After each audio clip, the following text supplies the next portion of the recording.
Now for the reflections from our jury chair. Rajdeep Sardesai is our jury chair. He, as you know, is a distinguished Indian journalist and television news anchor with over 3 decades of experience in broadcast and print journalism. As the consulting editor at the India Today Group, he has played a pivotal role in shaping the media landscape in India. And throughout his career, Rajdeep has been a trailblazer in investigative journalism, political reporting, and news presentation, and is recognized for his insightful analysis and in-depth coverage. In addition to his successful career, of course, in journalism, Rajdeep is the author of several bestsellers, including 2024, The Election That Surprised India, which have significantly contributed to public discourse on Indian politics. So for his reflections, I invite Rajdeep Sardesai.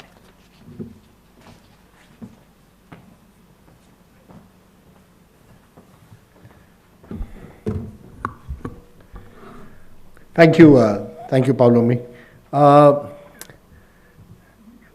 Respected members of the Danish Siddiqui's family, members of the Danish Siddiqui Foundation, Dr. S.Y. Qureshi, guests on the podium, my fellow jury members, awardees, friends. I deem it a great honor to have been asked to have chaired the first Danish Siddiqui Annual Awards for Journalism.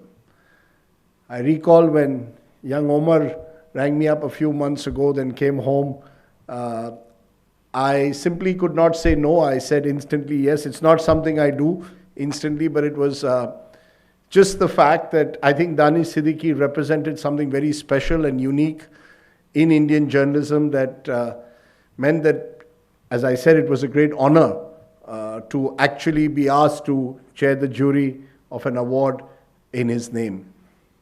I didn't know Danish Siddiqui at a personal level, but I always admired his courage and passion for news. He wanted to be what any good journalist would want to do, be where the news is. Our paths did cross, as I said, even though I didn't know him personally, our paths did cross. The last time they crossed was, interestingly enough, during the 2020 tragic Delhi riots. He was on the ground, uncompromising as always, in trying to get as close to the story as anyone possibly could.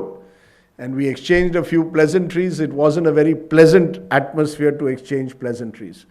But again, it showed that journalism ultimately is about being on the ground and telling stories of people.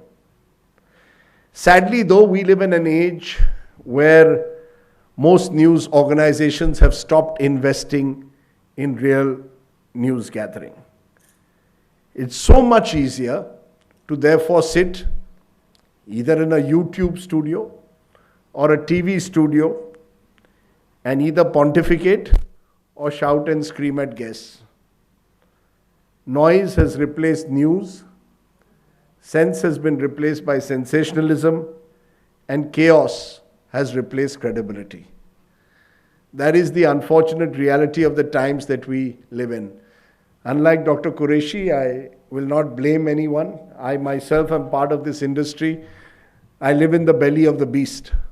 And therefore it would be very unfair on my part to try and single out any particular stakeholder as being uniquely responsible for where we stand today. But I just want to reflect for a moment.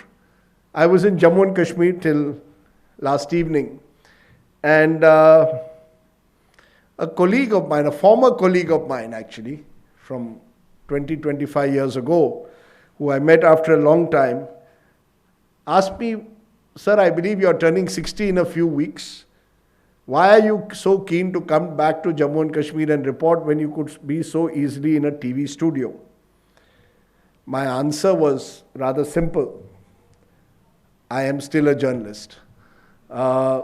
We live in an age where every journalist seems to want to do everything else but journalism. Journalists want to be CEOs. Journalists want to be news managers.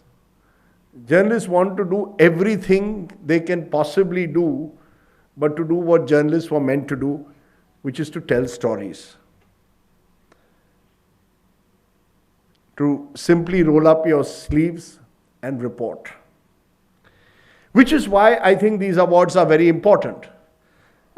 Which is why I think that you will find that some of the qualities that made Danish Siddiqui stand out are also reflected in the winners and those who competed so furiously for these awards. I am delighted that we had so many different entries across different news organizations, reflecting the great diversity of this country. I mean, every time people write the obituary of journalism, I hesitate to do so because this is still a wonderfully diverse country. And in a country as large as ours, you will always find lots of people telling lots of great stories. When we met at our jury meeting, one of the things that stood out was, in good, true journalistic fashion, we had differences of opinion, but we were never disagreeable with each other. There was arguments, but they were never disagreeable. And what we tried to do in that jury meeting is what I believe Danish would have wanted us to do, which is to reward and award those journalists who go off the beaten path to tell stories that are not normally told so easily. If someone ventures to explore Nicobar and the environmental degradation that is taking place there, or someone goes to a Manipur and is able to tell the story, which is a tough story to tell, as honestly as possible, you are in your own way, I believe, contributing to strengthening our democracy, reflecting the unique diversity of this country, and overcoming what I have often called the tyranny of distance, where it is so much easier for journalists like me to do, you want to call it the Noida School of Journalism, it's so much easier for us to sit in a TV studio in Noida and do our journalism rather than be out in the field in a country as vast as ours. So some of the qualities that Omar explained just now, truth, compassion, empathy, courage, will all be reflected not just in the award winners, but also in those who put in entries, a number of which were really standout entries and actually give us hope.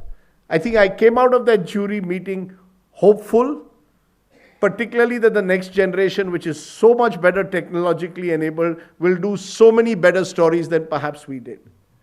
So I am not going to write the obituary of journalists, and in fact, as a jury member, I am delighted that we could go through so many different distinct entries that make a difference. Just one point, I think a number of our jury winners, our award winners, are women. And that is not deliberate again. But it only reflects how much journalism has changed from the time I joined this profession in 1988. I still remember distinctly being in a newsroom of a major newspaper where there were just a handful of women who could be counted on your fingers in that newsroom. Today, almost every newsroom has equal proportion of women, and it is my general belief that women make better journalists than men because they tend to be far more passionate and empathetic about the work they do. So I think I would rather believe in times where the glass is half full and not necessarily half empty.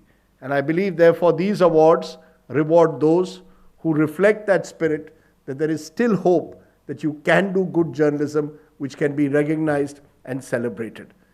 As I said, these awards, in a sense, are a tribute to what Danish Siddiqui meant, how he has inspired many others to perhaps follow his path, and I hope these awards will do much the same.